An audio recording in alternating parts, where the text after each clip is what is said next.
Well, Tom, as you were saying there, maybe not the best of rounds for you today? I tried to make a contribution. As you can tell, I'm so broken I can't even speak. I think I had 5 or 6 chances to contribute to the team score, and unfortunately all the putts went awry. But it was lovely. It's just such a privilege to be out playing. Everyone says it, but it's true. Absolutely. What can you do to put things right then? Pray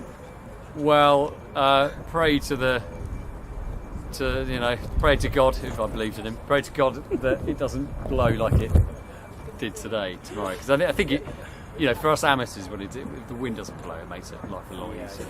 But I mean, even Nick was saying this is about as hard as it gets in professional golf as well. So yeah, that's some kind of tonic.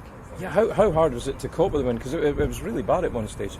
Yeah, I think it was kicking up to about 40 miles an hour around the turn, which is obviously a very exposed point of the course. And I'm almost thought it was pretty pointless me even getting my clubs out at that point. It was tough. Yeah, you sort of felt like any more wind and the ball might start just moving of its own choice. But yeah. But you're doing it with a smile on your face, which is what this event's all about. Everybody has a great time. What's so brilliant about this event for you? Well, I can't think of any downsides. It's a fantastic holiday for a start from our busy lives. But then for any amateur golfer, getting to play with the pros and seeing how they get it round is a real treat. And then just everything behind the scenes. Everyone seems so happy. All the guys at the various stands doing hot dogs and all the marshals and everyone involved. It's a very positive vibe to it, and I can't imagine there are many events around the world that have that. So it's a real privilege. You have 2 more courses to go. Yeah. King's Barnes tomorrow, yeah, followed by Carnoustie on Saturday. Yeah. Which one is causing the most fear?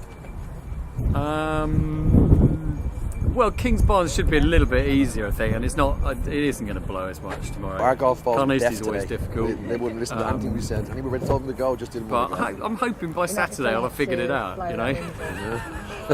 Turn pro on Sunday. See what you did there?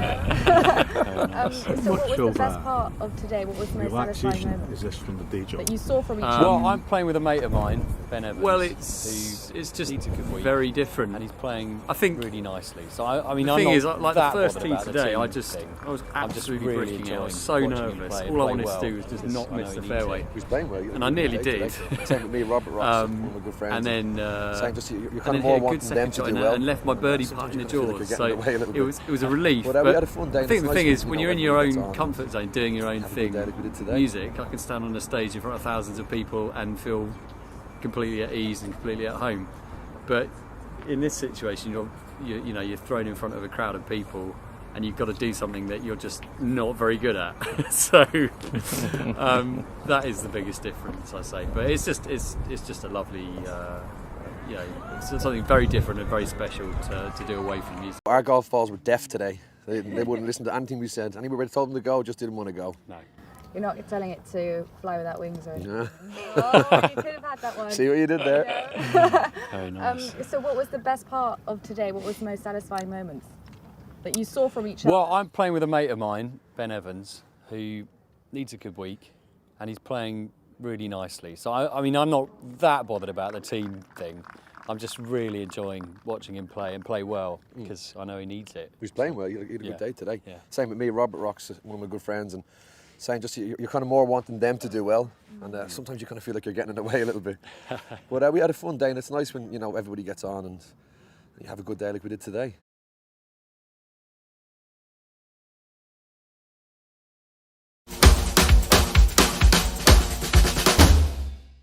This weather, I wouldn't want to be hitting a golf ball in this. Last year at Carnoustie, Treacherous. it was 50-mile-an-hour winds. This is a light zephyr.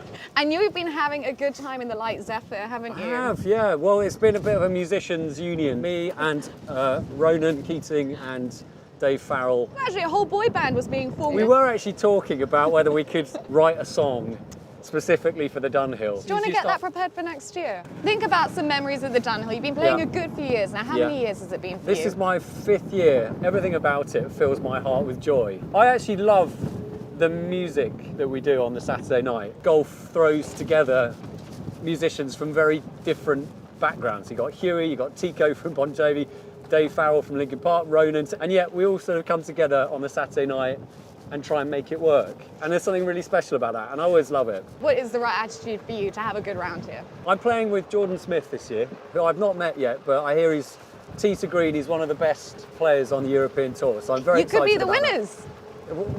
You never know. Let's not get ahead of ourselves. I start thinking about the first tee shot in about sort of May or June. I'm just focusing on that, and then whatever happens, happens. I think you've got to try and play with freedom, though, right? You've got to just play as though it doesn't really matter. You're talking like a true pro now. Yeah? What other tips Okay. have you picked up over the years? Last year I got to play a practice round with Padraig Harrington, and he's got amazing advice. The problem was I was playing so badly that I couldn't do anything sensible. Okay, so not that. Yeah, this is what not to do. Yeah. And how did golf even come into your life? Well, my grandfather was absolutely obsessed with the game. He ran a school. He turned the grounds into a 9-hole golf course. So I grew up just knocking golf balls around that. And I Super loved casually. it. What is Yeah. one of your great memories of playing here at the Dunhill? So I think to complete the set of hitting it out of bounds on 1 and 18 in the same round is the greatest achievement. Actually you can have. incredibly satisfying. So I actually hit the Rusak sign. Did you? Yes. That's why they had to do a refurb. Yes, probably. Thank you so much for that. I really enjoyed it. Thank you.